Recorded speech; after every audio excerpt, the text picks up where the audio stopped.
Welcome to Above the Garage. Hi, friends. Welcome to our discussion of Season 2, Episode 6 of Your Friends and Neighbors. Let's do our round of introductions and dive in. Hi, I'm Aubrey. Hi, I'm Kimberly. And I'm Kate. Because I'd had a busy day yesterday and got home really late to start watching the episode, I had unfortunately briefly forgotten what I was walking into with this episode, that Coop's dad had just died and it was going to be super depressing. It was, but it was also a good episode, I think. Did you guys like it? I did actually, and I thought the way it was shot was like so beautiful. I don't know. It was so different from all of obviously the other episodes of this show. Right. But the cinematography was I really enjoyed it. It was just beautiful to watch, I think. Yeah. I felt like it was obviously very different from the other episodes too. Yeah. But that they did a really good job. And also, like you'd mentioned in the last episode, how they carried the aging theme from the beginning to the end and shifted a little. Like this one, I think is similar. Mm-hmm. Coop's so depressed about how boring his dad's life was until, in the end, it's a very different perspective. And I thought it was very good. Mm-hmm. Yeah, I like that part of it too. Yeah. And I think Jon Hamm didn't have a lot of lines in this episode, but like we talked about before, he's really expressive. So yes, his face. Yeah, he has a lot of funny moments and then a lot of sad, and you can feel it all. Mm-hmm. Yeah. Yeah, he's very good. Agreed. He's great. Yeah. Anyway, Coop's completely checked out as he and Allie and their mom are making all the horrible funeral decisions nobody wants to make. Mom's not wanting to ante up for the fancy stuff, and Coop's so zoned out he forgets he's supposed to step up and handle all the finance, which he finally remembers to do after several glances from his mom. I like how when you're first watching this scene or these scenes with his mom just being like, why are we making such a big thing out of all this? Yeah. Don't spend all this money on this casket. And you're thinking, man, his mom is so cold. Yes. But then as you get further in, you kind of realize with the cufflinks towards the end where he bought his dad these expensive cufflinks that he never used. Didn't match him. Right. His personality. It almost feels like he wouldn't want the fancy casket and the fancy flowers. Right. Mm-hmm. Yeah, I agree. Yeah, and that's a big theme in the whole episode. Coop's chasing after all this stuff and he can never be happy and settle, and his dad knew all along, he's watching him do that. Yeah. And meanwhile, he's happy with what he has. Yeah. So she's right. Right. Yeah, exactly. It kind of changes the perspective on how you see how she's acting when you realize that. Yeah, I still kind of hate her, but... Yeah, I mean, she's for sure cold in other ways, and very, very mean to Allie. Yeah. All of that stuff. Yeah, I just hated her more and more as the episode went on. I figured during this part that she was just, in the angry phase of grief because she was, coming off understandably angry. I don't particularly like her. She obviously seems a bit unbearable, obviously, yes, but a bit. I do feel sorry for her, in a way. Sure. Especially as the episode goes on and we see, I don't know, I think there's obviously more to her, I assume, and obviously the life they lived. And yeah, there are things she could be resentful about for sure. But just for the purpose of debate, he did really want that nice TV, and she's still a bitch about that. Yeah. That's true. Yeah. But I agree with you. The cufflinks are a clear indication of his personality. I doubt he would want the money spent on a coffin that you'll never see again. Yeah. Mm. Later that night, Coop wakes up to a vision of his dad sitting on his bed. It is so sad. As is seeing him in the coffin. Ick. Allie sings Keep Me in Your Heart by Warren Zevon, which Zevon wrote as a farewell song while he had terminal cancer. It's beautiful and sad, and then Coop starts his voiceover that reminds me way too much of the movie Up, or the beginning of the movie Up, which makes me cry every goddamn time. Aww. Have you seen that? Yeah, and same. I think that was the quickest distance between a movie starting and my face being coated in tears. Yes. Same. Oh my God. I still can't watch it. I love the music. It's a great movie, and I can't emotionally handle the beginning of this Disney movie. You got to skip the first 90 seconds or you'll be wrecked. Immediately going into it. Random comment about Allie's guitar. She has an X-Files sticker on it. She has an I Want to Believe sticker. Good catch. Are there multiple stickers, or is that the only sticker? She has other ones, but that was the only one I recognized, or that had that would jump out at you. Yeah, it would jump out at me first of all. But it seemed like the only one that was a specific reference to something, I guess. Yeah. Oh, good observation. I like when we went to her bedroom. I feel like they did that really well, and I could see everything pairing so well with her character, and like you just said, like that X-Files sticker, like it's not surprising like at all, you know? Why didn't she have a mattress protector on her bed? That drove me nuts. Like, no sheets either. But you can't smoke weed without a mattress protector, at least. You're gonna burn a hole through it. I would never have thought of Mm. this, but it does seem No? smart. It's so strange to me that the bed had no sheets or anything. I don't know, it drove me crazy. But I also liked seeing their rooms. It was cute. Coop's too. Allie's not feeling quite so dire as Coop, though she does openly admit she's always hoped her mom would die first and let her dad have a few years free of her, which makes sense the more we see of their interactions this episode. Coop, of course, worries his father's death is going to trigger Allie's bipolar depression, but she assures Coop she's just sad the normal parent dying way. Nothing different. And Coop's mom comments on how Mel and Coop still act like they're a married couple. Something I guess Mel maybe wishes were true. Do you guys think that? I don't know, like later when she's looking at his picture. Yeah, I think so. You know, there's also that when they had that episode in season 1 where, you know, they go back to Princeton. Yeah, I like that episode. There's obviously just so much time that they had together and like all the nostalgia and stuff. And Right. But yeah, it just seems like she hasn't moved on as well as he has, but you don't see that necessarily from his side. He certainly cares about her a lot, but I haven't seen the like her jealousy over Samantha. yeah. Yeah, I'm interested to see where it goes. Like this episode maybe puts that back in his head. Be happy with the family you have. I don't know. Yeah. Yeah. I guess it's hard to separate him just being like a good person, like a kind person, Yeah. from if there's like a true romantic, passionate thing happening there, because it's like you couldn't hate him really. Right. Like, you know? Yeah. So of course she's still friendly with him because he's making that easy for both of them. Right. Yeah. And she's the one that cheated on him, so Right. she doesn't have a lot to resent there either. Mm-hmm. Yeah. So I can't really tell. I mean, I definitely think, like Kimberly said, there's nostalgic feelings, but I don't know if it's like we should get back together feelings or just thinking about the past. Yeah. It could go either way, really, because like I feel like he's going to realize more and more, like the last few episodes, that money really isn't everything, Yeah. Agreed. and that love is like, you know, it's more important because that stuff goes away. Like in the end, it really doesn't matter. Right. And it can be taken away in like an instant, you know? Yeah. Which he's probably going to experience. And it's also, I think, notable that neither of them have had a love interest this season. I mean, they both have like a sex thing, maybe for her, and then cricket for him. But there's not been dating this season like there was last season. So there's room for it. Anyway, we'll see. You know who was notably absent from this episode was Elena.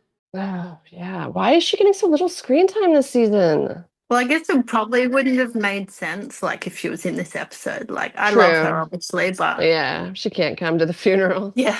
Right, but I just kept thinking he would tell her about his dad, or like they would call each other, or she'd Yeah. call to like say I'm sorry about your dad or something. Yeah, I agree. I would like to have seen her and him. Like, you haven't seen much of their friendship this season. Mm-hmm. He's too busy with this other bullshit. And I miss that. Yeah, it's a good point. Maybe he hasn't even told her because they don't seem like they've been talking much. Right. And Mhm. where, like, she's still off. Oh, I guess she's looking for her brother, right? Because she got the money for the bail and then. Oh, yeah, he ran away somewhere. Yeah. And she'll owe that money too. So, Yeah. So maybe she's in trouble somewhere and we're going to find that out. yeah, next episode. Mm. I hope we see more of her. That is all. Then we see the first of many awkward conversations you often get to suffer through at funerals. There's a wise old man who astutely avoids the trap his wife sets when she asks him to weigh in on what a woman Tory has become. I thought that was really funny how he like answered her like, I don't think I'm supposed to comment. Like, Right? Honestly, that was very smart of him. It was very smart.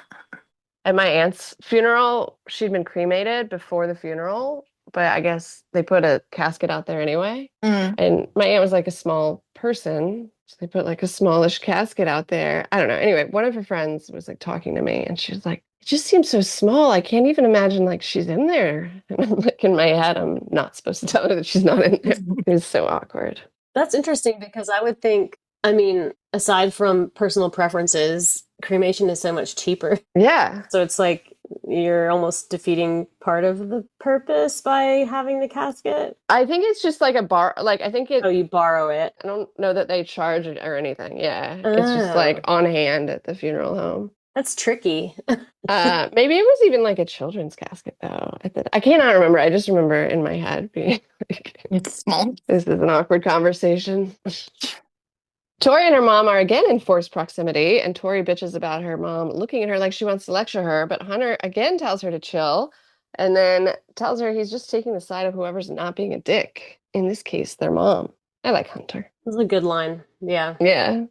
Some old Judas cornered Coop to try and get his mom on a cruise ship with him, and Coop and Allie are just having an especially trying time with their parents' boring friends until Allie can't take it anymore, just as the Choys arrive. Coop's mom starts in on Mel now, grilling her on Nick, and then they bond a little over frozen peas and menopause. There's like little moments of like the mum, I think, that makes me feel like, Humanizes her, makes you like her more. yeah, like maybe not like her more, but maybe just realize that, like I said earlier, like there's more to her, you know, than we've actually seen. Mhm. Right.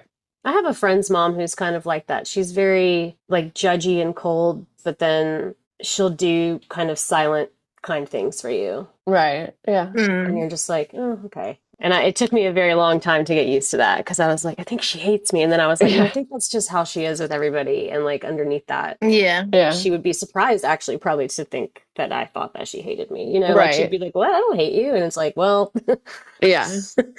It's like the personality form of resting bitch face. yes. Yeah. This whole segment had a lot of those like POV shots. Yeah. The people that were talking to Coop were looking like directly into the camera almost. Yeah. Yeah. Like as if he was the camera, and then when he would turn, it would like sweep across the room. Yeah. Kind of like disoriented me at first. I love that sweeping in this episode, especially like the shots where it was kind of like moved just like from room to room, like from scene to scene, where it kind of just faded into the next kind of thing. I thought that was quite interesting, the way they did that. Yeah. Yeah, there's definitely more choreography going on in this episode with all of that. Yeah. Allie makes me laugh. When Tori asks if she's okay, and she responds, yeah, but if she stays down there, she'll just kill her mom and they'll have to do all this again next week. I liked that line. Yeah. Ash uses his wife's death for a new purpose, winning over Coop's mom, while Allie and Tori are smoking some really old weed upstairs. I guess weed that Allie hid away a long time ago. I was worried about that. I was like, does like weed go off? Like, like I don't know. I'm not in the know about that kind of stuff. I feel like it would just taste bad and its potency would be poor, but yeah, okay. I think they'll probably be okay. But yeah, it's a good question, which they debate. Yeah, exactly. The three of them seem to have differing opinions on that, so who knows? This segment, though, had Ash talking to Coop's mom about his wife's death, right? I mean, I really just wanted to say how good I thought Jon Hamm's expressions were during that. Yeah. Particularly. That one particularly stood out to me because he's just like staring at him and then kind of makes like a WTF face, and it was just very good. Yeah. Yeah. You can tell why people like Ash though, like because he is so charming. Yeah, he's great at it. Like he says all the right things. Yeah. It's easy to like him, I guess, is what I'm trying to say. Like from the outside perspective. Yeah, he's very charming. I still would like to know if the wife thing is genuine and like he's really in love with her, or if he just uses it as a tool to win people over. Manipulate sympathy. Yes, exactly. I don't remember when this happened. Maybe it was when he said something like it was his wife's house after all. Yeah. I don't know. I found that comment kind of interesting. Coop makes that's the point where Coop kind of like raised his brows or kind of squinted at him or something. And I had the same thing, actually went back and listened to it again because I was like, did he say something weird there? Yeah. Like, did Ash say something that made Coop go like, huh, like suspect something? Yeah. But then I was like, yeah, but I think he's just saying like it was her house as in like it was our house. I don't think he meant like it was her personal house or something. Like I think that's how I took it the second time. But I had the same reaction, so it was interesting. Yeah. His mom is trying to give his dad's stuff away already. Hedge clippers are fine, but oh my god, not the new TV. She's a monster. And the clothes and stuff, like that's more personal too. Oh yeah. I don't know. I just liked that immensely. Yeah. I could see like needing to get stuff, like seeing it making it harder for you. So I get the impulse to want to get rid of it, but like not at that actual funeral. And he just like the TV was like the last thing he wanted in life. I didn't like that.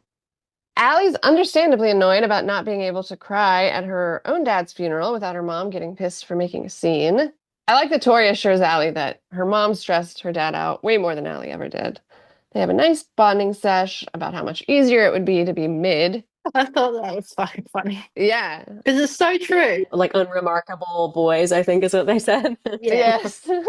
The use of mid just reminded me of my sister because, like, Same, Evan. the first time, I heard that, I was like, mid. I was like, what are Yeah. you talking about? And then she, like, explained it to me. I was like, I hear it all the time, and to the point where I probably have used it without even realizing it. yeah, I'm going to use it now. Try and use it in a sentence. I do get excited when I hear my children's slang in pop culture. I don't know why.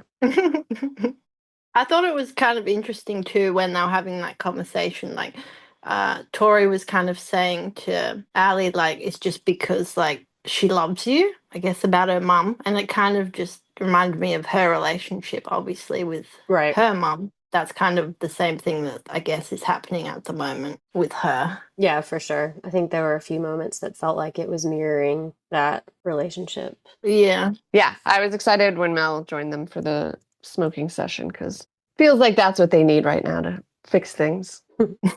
I thought that scene was funny too when she entered, like just her face, Yeah. like the moment of like, should I do this or shouldn't? She's just like, fuck it. Should I yell at them or should I just join them? Yeah. Should I join them? Slowly close the door and enter the room, or Yeah, slowly enter right. the room and close the door. It was so funny. She made the right choice. Yeah.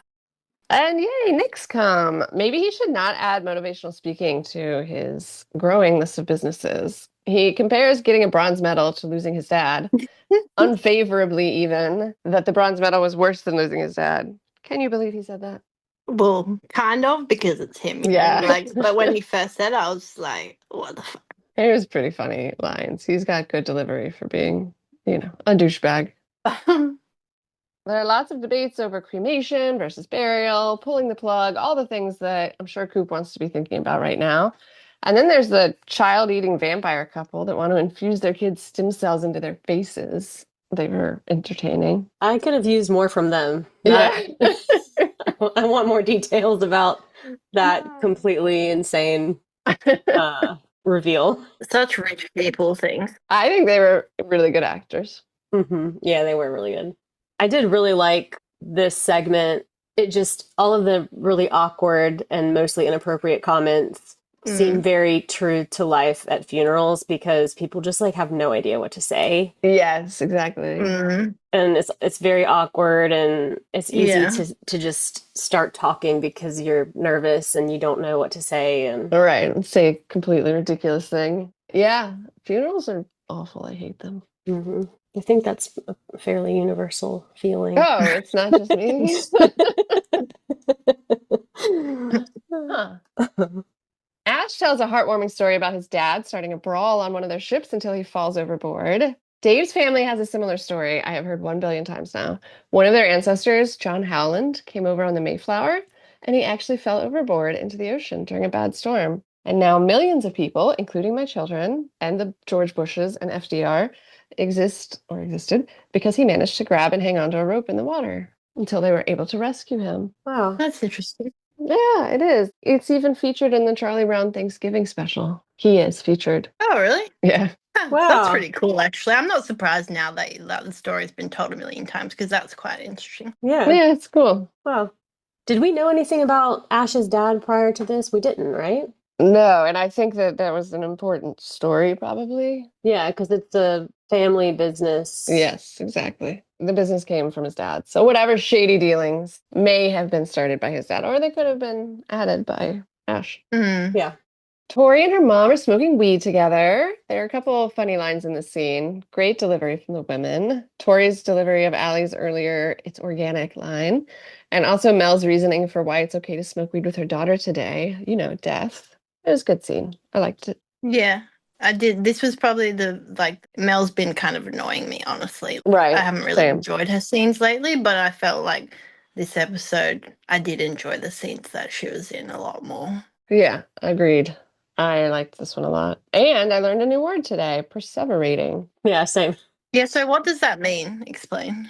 It means the uncontrollable, repetitive continuation of a word, gesture, action, or thought long after the original stimulus has ended. Do you understand it better now? No, that's too much for me. Sorry. I'm assuming it was used earlier in the show. since Mel taught it to Tori, but I didn't notice it before. I still can't really use it in a sentence, but new word. This is the part where Mel is complaining about the dog shitting in the yard, right? Yes. Because then she like rants about it, and then Tori goes, "Mom, you sound unhinged," and they're both staring at Mel, and I was just like, no, actually, she sounds totally reasonable to me. She just was saying, keep your dog in your yard. Like, yeah, I think it would drive anyone crazy. I'm a huge dog lover, but just the repeated. Yeah, just be respectful. Yeah. Take care of your own dog's shit. Yeah. The way Tori reacted, like, it would be so me. I was like, that's so me. How she just looked at the phone. She's like, oh, what a cute doggy. That's such a cute doggy. I was like, that is so what I'd do. Like, I wouldn't not listen to the story or ignore everything else about it. I'd just be like, oh, doggy. Yeah. I think she was literally doing that to piss her mom off, though, right? Because she was like, this dog that you're complaining about, I'm focused on. Probably a bit of both, yeah. Plus, she was high as fuck. I figured it was because she was high, yeah. And it was a cute dog. Yeah, that's probably true, too. Yeah. But it could be a bit of both. Probably did both, so. Yeah. Oh, and Delilah is here. I was wondering where she'd been. Somehow they fall off the whitest king bed I've ever seen in my life. Or maybe it was just the camera angle, but it looked like an enormous bed. I think you have a bed in your house that's bigger than that. But it's not just one bed. They're pushed together, yeah. Oh, yeah. I'm staring at it right now. A king bed and a twin bed pushed together. We're back when we had like Friday night movie nights with the kids. Now there's too many activities, but we needed a lot of space. And the dog, of course. Anyway, yes, I do have a bigger bed. So there. Maybe that was the Friday night movie night bed in the Coop household. Maybe. Yeah. I think it was just the camera angle, but it was funny because I don't know, a lot of shows you'll see like two people sleeping on like a full-size bed or you'll just see a full-size bed in their bedroom. I'm like, how do they fit on that? We have a queen-size bed, actually. Oh, sorry. No, I mean, it's a constant struggle. You guys must just really love each other, honestly. Well, the main problem is that like half the cats will try to sleep in there too. So then it's like most nights it's very difficult to move like 1 inch either direction because it's like there's an animal there and then that's a cliff's edge like on the other side.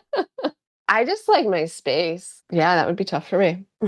I would enjoy a king size bed. I would at this point. Yeah. I'm gonna start a petition for that to happen in my house. GoFundMe. I will donate to your king size mattress GoFundMe, Aubrey.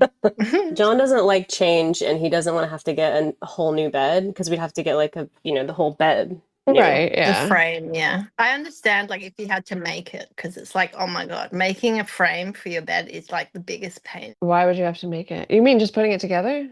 Yeah, like putting it together, like from the instructions. Like I did that like last year, and I was like, oh my God, this is the most shitty. Like I hate doing that stuff. I do not enjoy putting furniture together either. And I always get something wrong, and then like half an hour later, like after everything's done, I'm like, wait, I did something wrong, and then you have to fucking assemble, like deassemble. That's not a word, is it? Like, disassemble. You were close. Disassemble. You have to disassemble the whole thing, and then that's how it goes every time I try to build something too. Yeah. And then it'll like be wobbly like a year later, and so now I refuse to build things. I'll pay someone or. It's a good way. Ash is still flirting with Coop's mom when a high Mel sees the flowers from Jack Bailey. I thought that was not going to go over well with her because of how she's dealt with Sam, the resentment. But again, I guess maybe that was more for sleeping with him because she does not really freak out about the Jack Bailey thing. Maybe because she's high. She abandons the topic pretty quickly in favor of snacks with the girls. And we see Hunter nursing his makeout injury. I liked Mel's comment, you're 16, you should be better at lying than this. Yes. I feel like that's something I will say to my children. And then immediately Delilah is like, he tripped. And she's like that. That's better lying. Yes, that was great. Good scene. Oh, and then Ash is stealing his dad's TV, and that is when Coop finally breaks. Give him the fucking TV back. And then you see that the billionaire is wearing his dad's belt. What the fuck? I would also completely lose it. That is insane. That was so strange. Yeah. Like, I feel like the TV thing, we know it's not an honest mistake because it's Ash, but like it could be an honest mistake if the mom was Yeah. just like, I need help moving this, and the person doesn't understand the whole history of it or why it Right. would matter to Coop. Right. But the belt is clearly That's just a fuck you, exactly. Yeah. a power move. If that happens, you just say, like, thank you so much, but I think you should keep. You sure as fuck wouldn't wear it. I can tell you that. Like, Yeah. Wearing it is a crazy move. intentional. Doing it for the reaction. And he got it. Yep. Allie tries to talk Coop down once he gets back inside. I think he could use some weed, to be honest, but Yeah. that doesn't happen. I thought Lena Hall's delivery in this scene was really good too, because she's like, I'll handle down the fort down here. Like, she's not able to put the sentence together. Yeah. And then she kind of just like smiles, like very, Yeah. I mean, in a high way. Like, I don't know how else to explain it. Right. Yeah. She was good at acting like she was actually high. Yeah. Yeah, she was high and trying really hard to act normal. Yeah. And it was just funny because it wasn't over the top or anything. It was just like Right. perfect amount of subtlety in it. And I love how he just knew that everyone was high. Yeah. Yeah. You can tell when they're trying so hard not to seem high. When Coop starts going through his parents' top drawers, my parents have drawers like this, by the way, random assortment of things. I thought he was going to find some big family secret, like his dad was having an affair. Well, Wait for that one. You thought of that literally in the scene that he might have been having an affair. Yes, because I remembered then the random woman that I didn't mention in our discussion of that scene from early on. I was like, oh, yeah, we haven't seen her again. Mm-hmm. So, yes, but not yet. He just finds the very expensive cufflinks he gave his dad that he never used. He thinks it says more about the giver, Coop, than his dad. And then he takes his dad's bowling ball, though, which meant a lot to his dad, obviously. I feel like this was like a big scene in the show, especially for him. Like, he's really starting to realize things about himself and his life and just about money, I think, and what matters. Yeah, definitely. I think he's kind of dropped little things throughout the show about the frivolousness of some of the ways that he was living, but it didn't seem to impact him at this like depth, you know? Yeah. Like, it feels like it's getting deeper now, like it's really sinking in more. Yeah. And it makes sense, like he's discovering these things about his dad and how he did have happiness in his life that was just from the people around him, you know, his family and his friend, the bowling friend. And that's all he needed. Yeah. In the brief time Coop was upstairs, all hell is broken loose with the remaining two members of his family. His mom and sister are having a very public screaming match. Coop's trying to calm Allie down, Mel's defending Allie, and then Allie's ex strolls in. Ugh, why would she do that? Anyway, it's pretty funny when she calls him out on sleeping with her last year in front of everyone. And then Tori jumps into the melee, disappointed that Bruce isn't hotter. Oh, and the Choi's have been trapped in the corner of the fight this whole time, only announcing their presence when Grace vomits all over the table. What a memorable funeral for an otherwise maybe a little bit boring guy. Well, and then it sweeps over to the men standing in that other room, like laughing and trying to see, and Coop just staring judgmentally at them. Yeah. I liked when Barney was just like, yeah, we're here and we're just trapped. Like, we can't get out of this.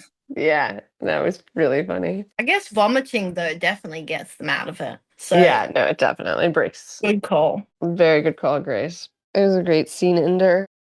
Coop's stressed and sad driving home. Actually, not home. He drives to the bowling alley. That's why he took his dad's ball.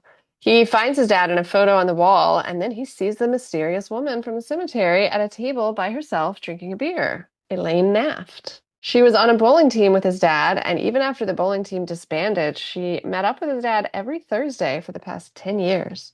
So good for him. She seems lovely.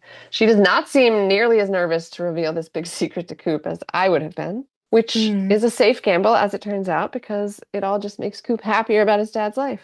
Yeah, and maybe just her knowing about Coop from what his dad told her, she would feel like it would be... Right. She'd be comfortable to say it. Yeah, she knew more about the audience than he has any idea. Yeah. I was just looking up the actress because I knew I had seen her somewhere, like when she was younger. She looks familiar. Yeah. She was in St. Elmo's Fire. Ah. Like, she was in a few movies when she was younger. She was also in Turner and Hooch. Oh, that's a sad one. Her name is Mare Whittingham, but yeah, I knew I recognized her from somewhere, so now. Yeah, she's great. I liked her character in this. She was very nice. Yeah.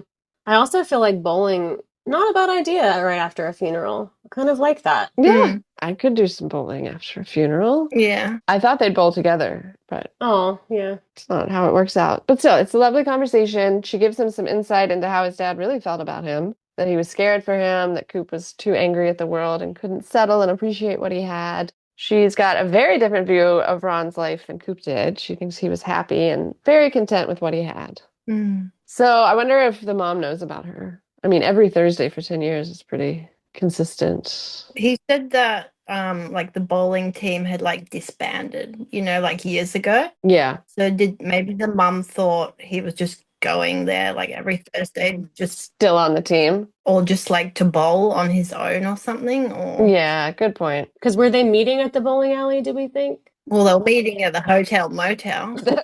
I don't know. That's what I want to know. Yeah, I couldn't tell how like physical it was or if it was just Right. like a, deeper personal connection and they were just bowling. Emotional affair. Emotional affair. Yes, that's right. That's a good point. I figured that they probably had boned, but now Yeah, me too. And I'd like to know officially, please. If anyone's listening that knows the answer to this. like, do we feel sad for the mum? I kind of do. Like, I do feel sad. Like, it's a hard one. It's like really difficult. Like the morals Right. of the whole thing. Like in my brain, like I should be like really mad Yeah. for her, but I'm also not. I'm not sure. Yeah, you should. Same thing. I should be really mad, but I liked this woman and I disliked the other woman, so it's a little harder to feel the way that I'm supposed to feel. Mm. And also, it depends if it was actually physical versus emotional. If it was just a friendship and they didn't do anything, like I'm okay with that. He definitely needed that. He wasn't, I mean, for his wife, I feel like he was such a kind man from what we saw Yeah, and offered her a lot more than he was getting back. right. He didn't get that kindness in return from her. Right. Mm. So now, like when she's crying at the end and stuff, it's kind of like, yeah, she's gonna feel that hit hard because she maybe didn't appreciate it when he was there. Mm. Yeah. Well, Coop is not angry about it, so perhaps we shouldn't. About the affair. Yeah. And obviously, he knows more about, like, he grew up with them Right. as his mum and dad, so he knows, like, more of the ins and outs of their relationship and how the mum was and how, like, obviously we don't have, like, all of that backstory. We just kind of get these little bits here and there. So, Yeah. if he's happy about it, then whatever. I guess the thing to me is I don't feel like his dad was withholding affection with the mom. She just Right. wouldn't receive it and wouldn't give anything back. Right. Mhm. So it's not like he was neglecting her for this other woman. Yeah. Yeah. He just needed someone that could give him something back, Yeah. Yeah. Agreed. Maybe it'll be revealed, like, in the next episode that the mum knows. Yeah.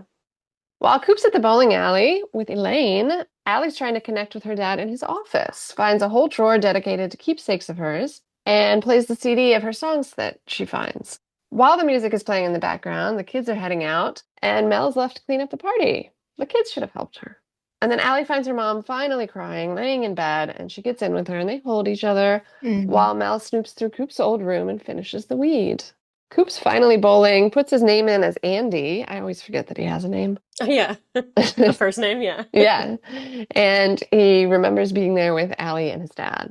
Remember when the dad took them both out to a bar last episode, and these memories are just with the dad? When they went out, like, for dinner, Yeah. didn't he say, like, it was time away, like, just Mhm. with them, without the mum and stuff? Yeah. Does she have any redeeming qualities? That is what I wonder.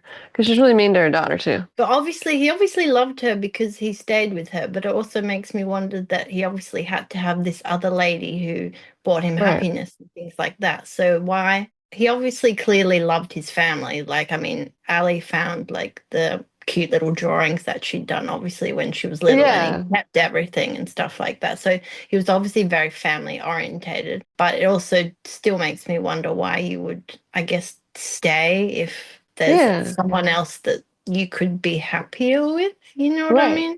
I guess he felt some, I don't want to say obligation or responsibility with her, because I do think, like Kimberly said, he loved her, but he might have just felt, this is somebody I've been with for all these years, and we did build this family together. And so even like he can't help but care about her, Right. And he's very kind, so he doesn't want Right. to like leave her all alone. But I don't think that is a good reason to stay in the marriage. And like also from Elaine's perspective, I don't know if she's just also in a not great marriage or is she single. Like it's kind of, I don't know, if you guys really cared about each other, maybe you should think about her perspective of all this. I don't know. Yeah. Yeah, because Elaine makes that comment like when Coop asks, were you planning to run away together or something? And she's like, no, we were too old for that. And it's like, no, man, you can always have a second chance. Yeah, exactly. Very randomly, I noticed that the flashback dad asked for the same size shoes that Coop asked for when he went up to the counter. Oh, that is cute. Are bowling shoes like different sizes from normal shoes? Because when he said size 20, I was like, bro, your feet are 12. Oh, I thought he said 20, and I was like, fucking hell. 12's a big shoe-ish, isn't it? 12's pretty big for a shoe. I wear like a 6 or 7, so I wear like half the shoe size of Jon Hamm. Literally, yeah.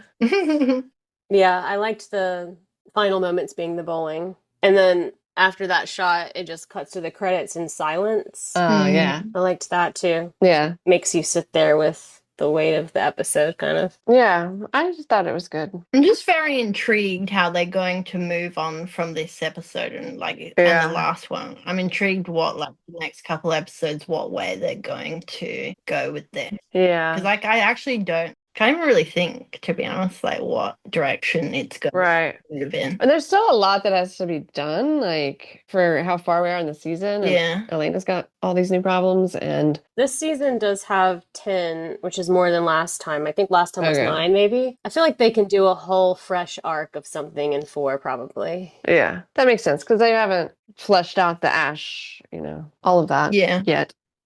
All right, I guess that's a wrap on our discussion of episode 6. Come back next week for episode 7. Thanks for listening.